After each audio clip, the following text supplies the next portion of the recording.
Hello and welcome to Misrepresented, the podcast. I'm your host, Lynn, and my co host. It's your girl, Truth. Welcome back or welcome to another episode of interesting educational discussions about what it means to be Black, specifically in America. So if you're not Black and you're listening to this, I'm just kidding. We're inclusive. We're inclusive. We don't discriminate. Right. Mm-mm. So today we're gonna be discussing a couple of things. But I want to start by getting a little bit into mental health because May is Mental Health Awareness Month. And I think mental health is a conversation that's not had enough, specifically in the Black community. And I want to talk a little bit about why we don't take it seriously, what it looks like to have a good action plan for yourself as far as your mental health. Mm-hmm. Yeah. So I guess I'll get into why I think we as a community of Black people struggle with mental health. And I think it goes all the way back to, of course, slavery, and just not having the the understanding or the capacity, I think, to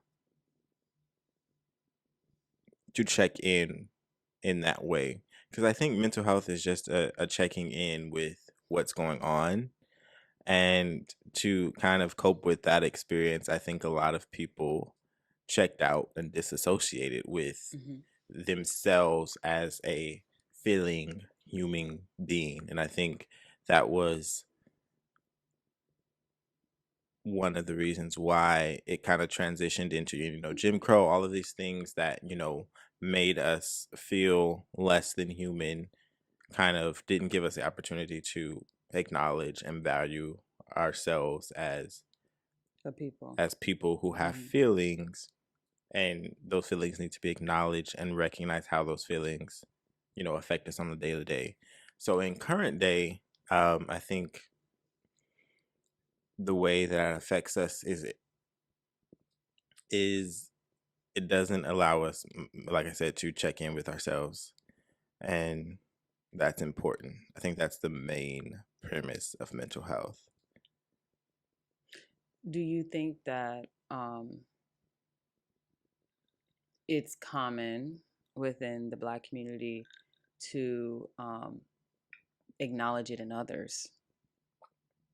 Do you think that because, and the reason why I say that is because you mentioned something about slavery, and I think oftentimes we kind of forget that aspect of how that could have affected us as a people even today, right?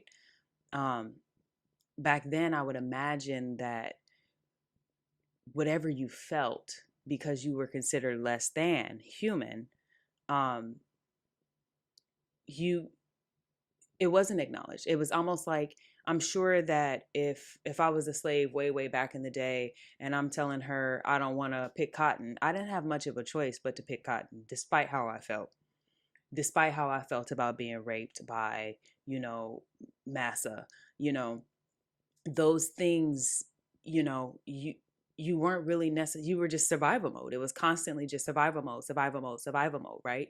You can't feel, you can't, live there because you'll die, or, or they'll kill you, or, everything was just, the stakes were incredibly high always, right? Hmm. And I think that it has caused Black people as a people to just be like, well, you can't be depressed. You can't be this, you can't be that.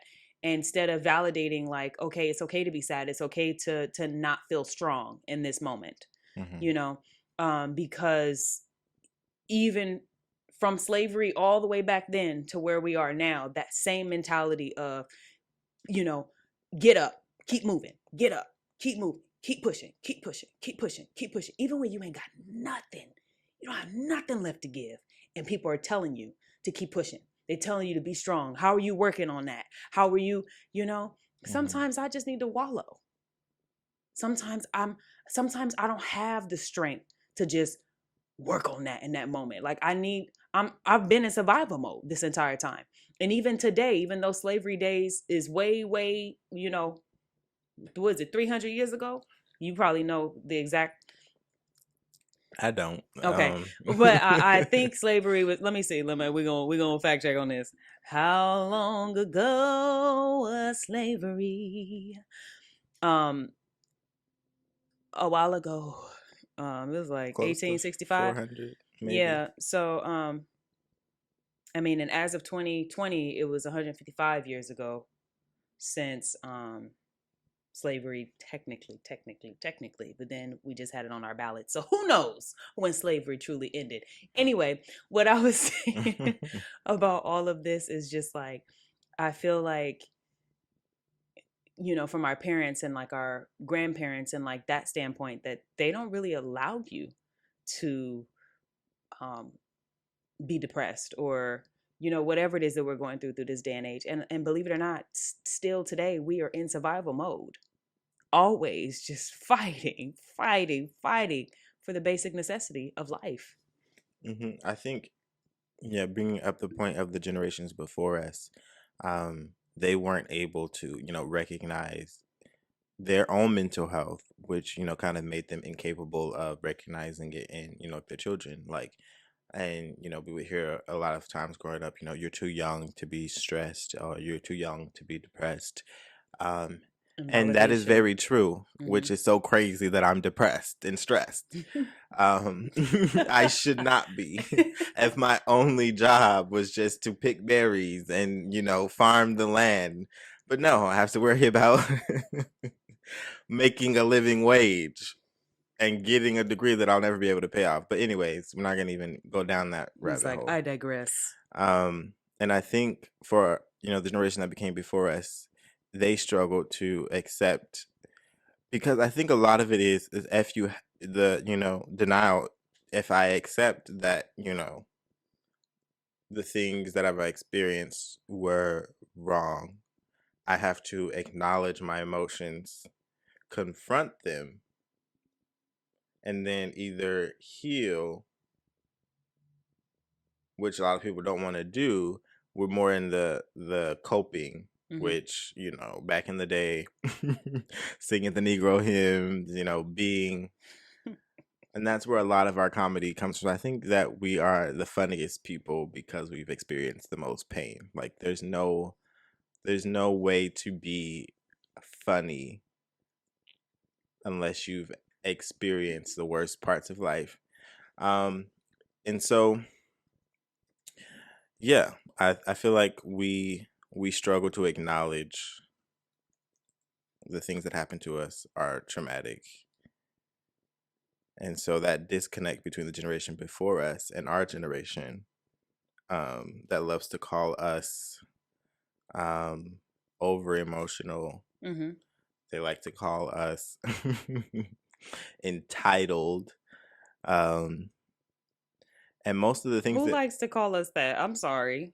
the generation before us, we were entitled, we're over emotional, we get participation trophies. Some of those things are true, like the participation trophy thing is true, but when it comes to like entitlement and um over emotional. I think this perspective that's coming from is that you you accepted things the way that they are because you were told that this is how it should be, and we're the first generation that things have gone on the way they've gone on so long that we don't care that they've been this way, and so we're gonna express our emotions because Hmm. at this point it's gone on too long, like, You're tired of it. right. So it's like, because you didn't have the ability, they confused their inability to acknowledge their emotions and accept that shit is fucked up and acknowledge that. They instead call us over emotional and entitled. Like, being entitled to a living wage, does that sound right to you? Being entitled to, make enough money to live. We're not asking for everyone to be millionaires. I'm just asking for the fifteen The bare dollars a month. necessities, The the $15 bare. an hour to pay my bills. And Right. you're saying people at McDonald's shouldn't make a living wage. Why not? And I'm not gonna say you're saying, but No, no, no. I'm just saying. Yeah. the general idea is that, oh, if you work at McDonald's, you don't need to make that much money. But if someone's working at McDonald's, Hmm. even if they're in college, like, I can't support myself through college, even if I was working that job in high school and college years, Yeah. because it's not enough. Clearly. It's clearly not enough. I think that it's so interesting because you hear the generations before us calling us lazy, right? Because we ask for time off. They call us lazy because we have come to the realization that we are slaves in this game, because it Hmm. makes no sense to work 8 hours a day for $25 an hour. Like, let that marinate, especially, I mean, for those that aren't living in California and you guys are like, oh my God, 25 an hour, that's so great where I live. Good for fucking you, right? In California, that is not the case. It is not even close to livable. So imagine having the minimum wage living in California and just being like, you know what? Cuz like, what are we doing this for? Cuz that's what I ask myself every single day, and I that contributes to my depression. It's just like, what am I doing? Every day I wake up tired, right? Slaving to go to work just to have my rent go up every 2 fucking months. Why? What am I doing? What are we doing as a country that this is life? I'm like, this is too much. It makes no sense for me to be out here with a degree, making not even enough. And even if you're making $29 an hour, it's not enough in California when your rent's 1,800, when gas is $200-300 a month, when food is $200-300 a month. Your money's gone. You have renter's insurance, you have a phone bill, and God forbid some entertainment, and God forbid your car break down on the freeway. How am I gonna pay for that? Get a loan. And it's just more, it's just debt, debt, debt, debt. And believe it or not, the whole country, the United States, is running off of debt. Hmm. Loans, loans, loans. So, like, of course, they are slaving us and pushing us to work a little bit harder instead of a little bit smarter, right? Because they have to try to get out of this hole that they keep digging even further into. And I'm like, something's got to give, because this whole little system that we got that we think is working, it ain't working for nobody, not even the damn government. Yeah. We could spend hours talking about how much the current system contributes to our mental decline. Um, but as far as taking action for your mental health, Mm-hmm. and I'll go first. I think for me, um, I was not a huge believer in seeing a therapist, having a therapist, um, because the only time you get therapy is if there's something wrong or something wrong with you. Let's Um, talk about that. and let's just start here. If you are living and breathing, You there's need something therapy. wrong with you. You need therapy. There's always gonna be Twerk to something. that. Twerk to that. And so I had to discover through actually, being convinced to go to therapy. And it was very hard at first. So if anyone's listening, and you're stubborn and you're unwilling, Were you convinced to go to therapy or were you dragged there tooth and nail? um, Tell the truth, shame the devil. I got tired of somebody nagging me to do it. So I just was like, let me see, Somebody. let me do one session here. Um, but just the opportunity to speak with someone who for sure is, and if they're a good therapist, because I've heard stories of people, saying that therapists have not always been good, but a good Hmm. therapist um, will create a safe space where you can share Yes. and listen. And the therapist that I've had, I've kind of always been a guided, dig deeper.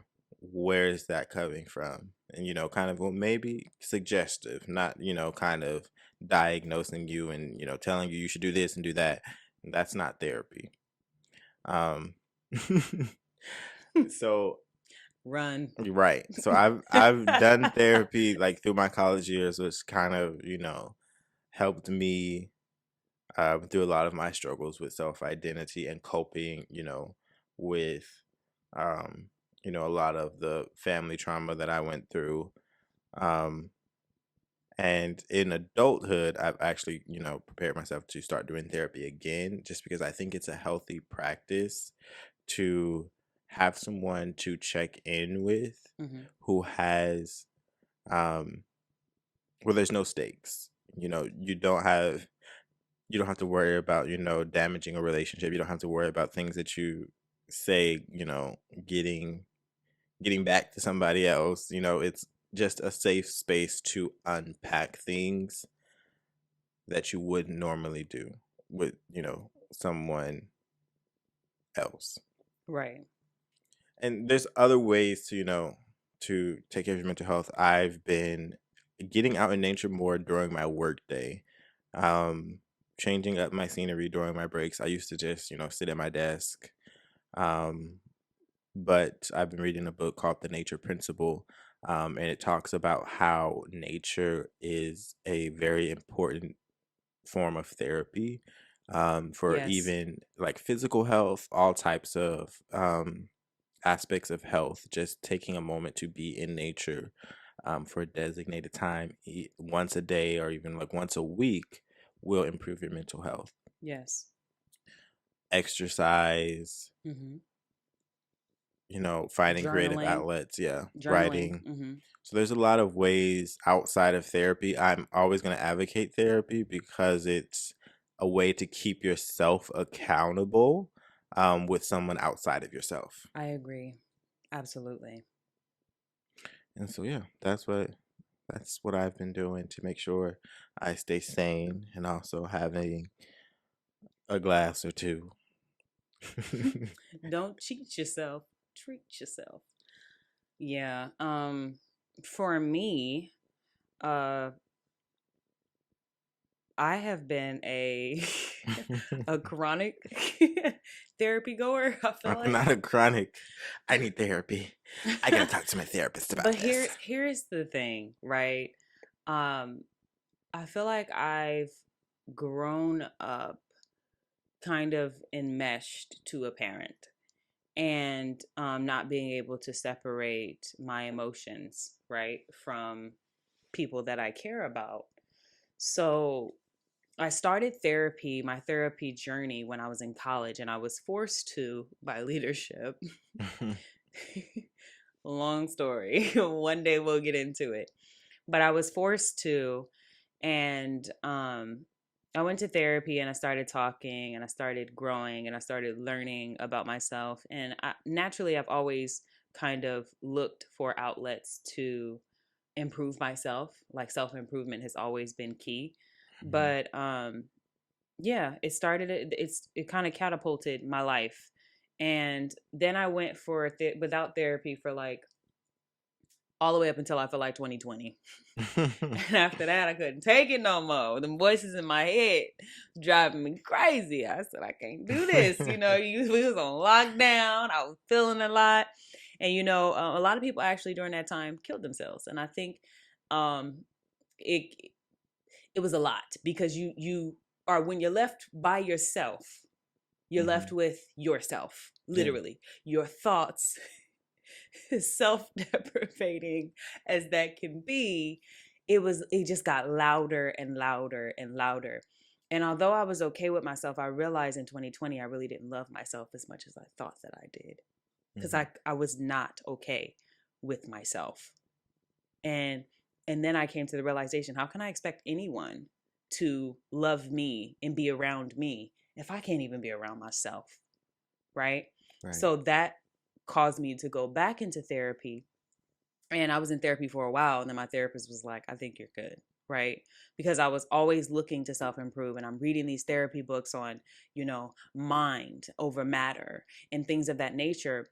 But recently, and I don't know if it's because of the position that I've been put in, I have an amazing boss that expands my mind on things, so I can go to her about a lot of the issues that I'm having at work. But like recently, I went on vacation and I came back and I just be wanting to stab people. And I said, I need to go back to therapy because I'm feeling rage again. Like rage. And that's not, normal. I don't really Hmm. want to stab some people, you guys, but that's the best way I can express. I'm a poet, so for me it's pretty gruesome when I try to use words to express how I feel. Hmm. And yeah, rage is what I would say. So I'm meeting with my therapist tomorrow, y'all. Yay, yay. But I was like, I don't know what to do because I need some guidance, and I'm not really sure what's happening, but I knew that like in my life I'm like, I want to sabotage my relationship. I want to like sabotage, and I have always had this response. Hmm. Things start going well and I just want to blow it up, or things are going well, but one thing that I really, really, really want is not. And I just want to blow it up. Like I throw tantrums as a grown adult. And those tantrums could be taking my anger out on other people, not really allowing people to be close to me Hmm. because I don't want anybody close to me. Why do you think that is? Um, well, like I think my fear is of people being people and hurting me. I have a predisposition for caring for others more than myself. And people aren't like me. It's not that I expect other people to even give me what I give them, which is crazy, right? Hmm. But I don't. I just want some of it. And people can be inherently selfish. So why is it that I felt like in a lot of my friendships and relationships, I was the one pouring, pouring, pouring, but no one was pouring back into me. So it made me withdraw from a lot of my friendships, relationships with family, you know, coworkers. Like I don't allow people to really get close because I don't want to be hurt, and people do. I've been hurt. I've been hurt so many times I can't even count. You know my story, and one day Hmm. you guys will hear little snippets of things as we begin to share more about ourselves. But yeah, being hurt, it sucks. Like it sucks. It takes you to this dark, low place and it makes you question, like, are you lovable? Am I lovable? And if not, or if I feel that I'm not, why not? Am I good enough? being in a room full of people and feeling invisible. Like, have you ever had those feelings? Like being surrounded by people but feeling alone? Definitely. Yeah. hmm Yeah, I think, yeah, I struggle with that a lot. Just trusting people to be as genuine as you are is something that through experience, I just don't feel like I have the luxury um, to do. Mm-hmm. Um, just thinking back on my relationship and just things that happened that kind of were, red flags. Mm-hmm. But in like, the last conversation that we had, I was asked a question that I answered, I guess, probably too honestly. Um, Is there such thing as too honest? for a Capricorn, no. Someone he asked me if I thought that he was a good person, and Oh. I answered, and I didn't take a moment to think at all because I knew the answer. Sorry. Okay, sorry. I said, so he asked me, "Do you think I'm a good person?" And I said, "No, I don't think you're a good person." And I'm not going to tell you all the reasons why I don't think you're a good person because we've had that argument a bunch of times. I'm not going to bring it up because that makes you angry. Um, Oof. and so he asked, so then the question was put back to me. So it's like, if you don't think I'm a good person, Why are why do you you with want to be me? with me? And Mm. so I said, that's a mic drop, right? Because it's like, that's a Absolutely. good question. And you know what? I don't have an answer to it because I probably shouldn't be with you.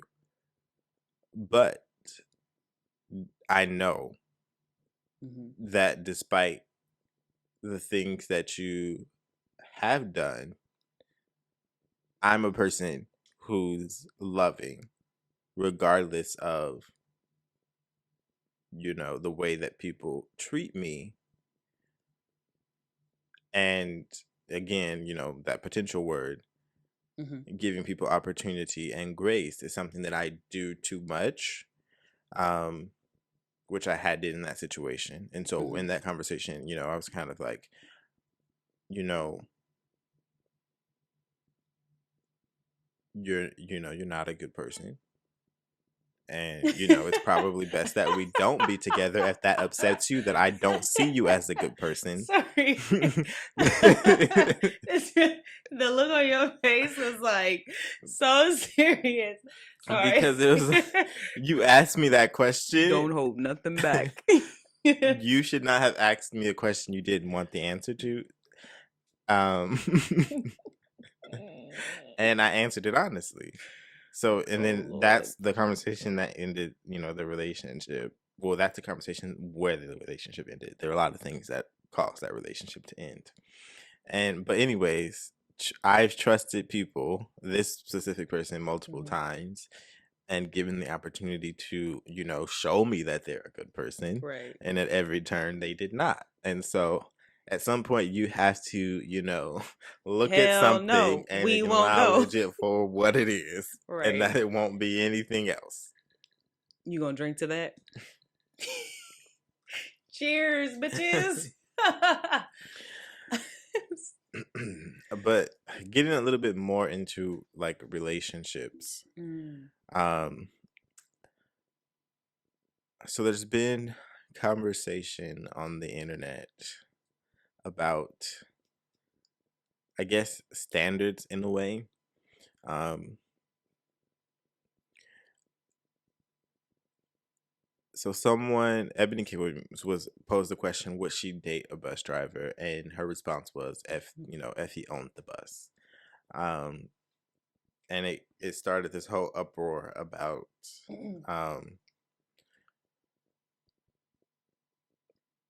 if her standards are too high, or if she's, looking down on people based on certain things like, their employment. Mhm. Um, and so when it comes to relationships and there's always this conversation of what you bring to the table, right? Mm-hmm. And so I think in the realm of feminism, there's kind of been, I won't call it I would say kind of a revolution towards wanting, and I think it's more, I would say cisgender straight women who have this idea that what they bring to the table is themselves, and that if anyone has to question what they bring to the table, then that person is not for them. And this whole question of high value this, high value women, high value men, Mm-hmm. and I think it's becoming a dangerous conversation, in my opinion, because we're living in a world that's very different than what it used to be. And so, me as a a gay man, what I'm looking for Mm-hmm. in a partner, and to be honest, I wouldn't rule out being with a woman, but even when it comes to me being in a relationship with a woman, I have no problem being the only person making an income, right?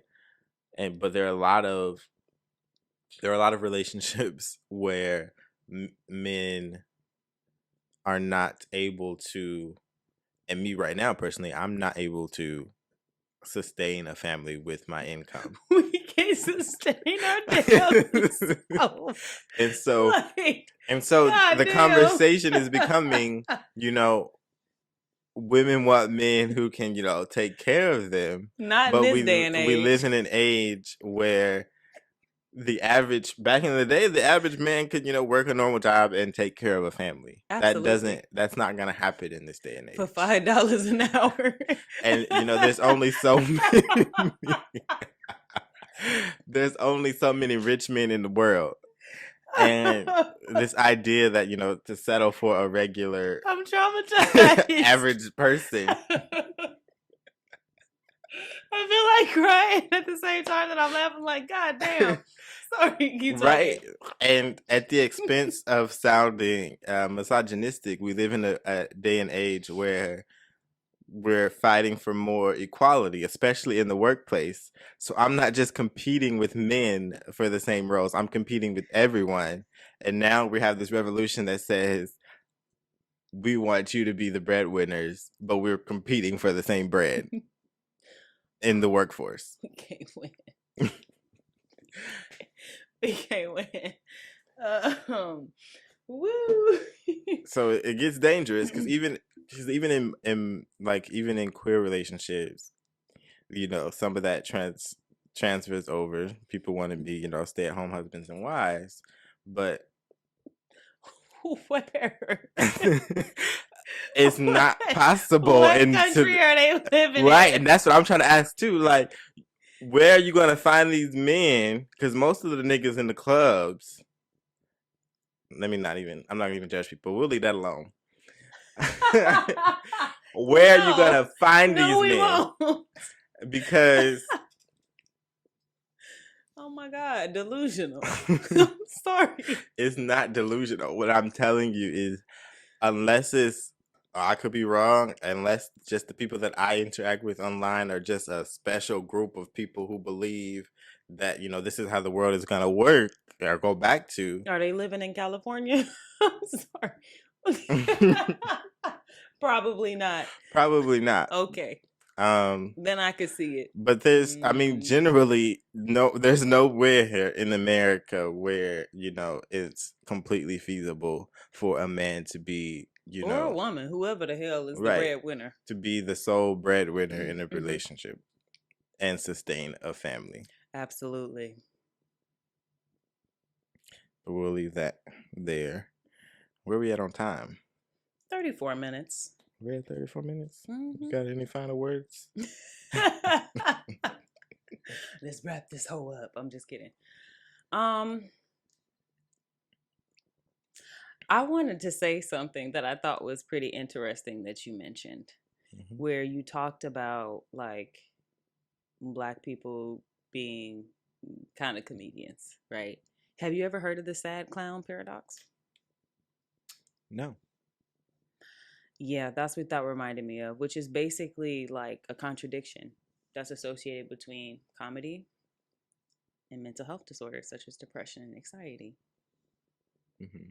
And most comedians, believe it or not, like in real life, do struggle with both of those, one or both of those things. And they hide it through comedy. I just want to say that. I thought that that was cool. So you guys should look up the sad clown paradox. And one last thing I don't want to get too deep into, but I also do want to talk about is maybe we could talk about that another time because I do want to talk about um, misinterpretations of Black people in the workplace. Like I feel like we are so misunderstood, Let's and get into it. We could yeah, do another little 10 minutes. yeah. So Yeah. I feel like Black people are so misunderstood, and I think an array of that comes from like for whatever reason there's this association with our passion as anger, Hmm. right? Because Black people speak very passionately, right? Even sometimes to each other, and people can conflate that for arguing.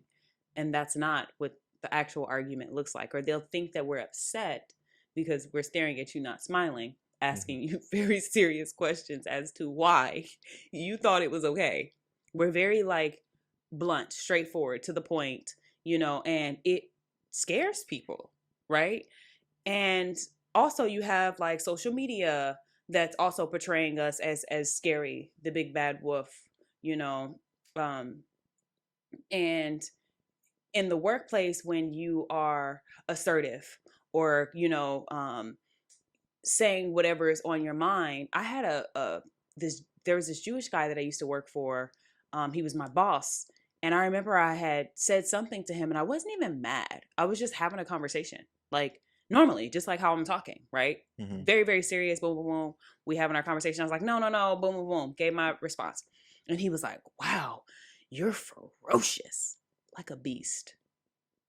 I'm pretty sure if a white woman was talking the same way that I was talking, she would not have been referred to as ferocious. It always lived with me. It's never escaped my mind that that man had the audacity to call me ferocious for Hmm. being who I am. And that was what was so funny, where I was just like, wow, you guys are really intimidated by us. That's what you think is anger, because you have not seen our anger. You have not seen our anger.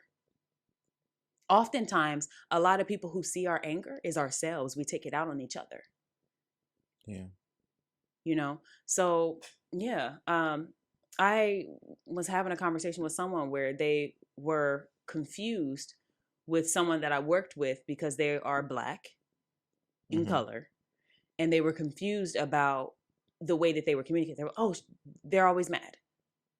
That's not the case. They're very passionate about what they're saying, but they're not always mad. I would say stressed, but I wouldn't say mad. I've seen her mad. That was not it. Hmm.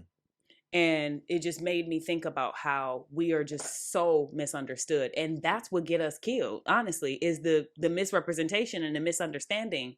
Because I see a white man walk into a bar, bang his fist on the table, say damn it to hell, and be blazing red, and he can even have a gun on him and won't scare people like that, to where people feel that they need to kill him, but for whatever reason they killing us because of what exactly?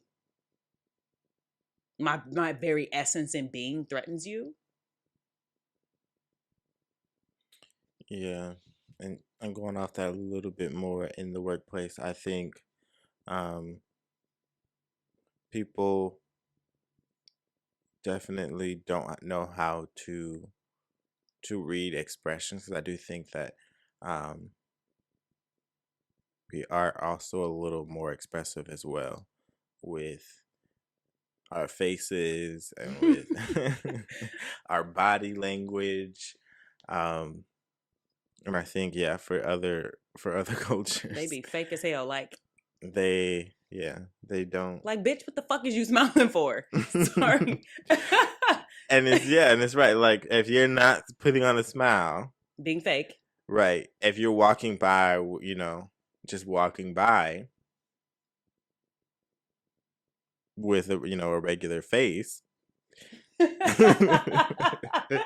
You mean if you're not, got a the little face, pep in your right? step while you're walking to the break room, then you're angry. If you don't stop by everyone's desks and say hello, you're mad today. Why are you always You so got angry? an attitude. You aggressive. Right. It's like, Nigga, I'm living I'm unapologetically put free. this motherfucking skin on for a day and see how you walk around. Right. It ain't gonna be like this. I did that to someone at work once, and I literally was like this, and they was like, "Oh, that's scary." Exactly. You get my point. That's scary. I'm scared of you because I know you ain't that happy with life. Right. And then you realize that they are because they don't go through shit. Mm-hmm. Like they can't even really truly relate to you on some deep shit, and they try to. They try so hard. So. Bless her heart. What the hell is this? What kind of advice did you done stream this up from? And it's basic too, like an elementary school kid could have came up with that shit. Yeah. Sorry, I don't hate white people. Just some of course not. We don't. None of them. It's all love. No, some here. of them. The racist ones, absolutely. You can go somewhere else. I don't hate you, but like, bro. And keep you like 50 feet to the left. To the left. All right. Is there any final words? I think I don't bother with these hoes. Don't let these hoes bother me. This is not karaoke, ma'am. All right, you guys. Thank you for listening to us rant. This is Misrepresented, the podcast. I'm your host, Lynn, and my co-host. It's your girl, Truth. Happy Wednesday, motherfuckers.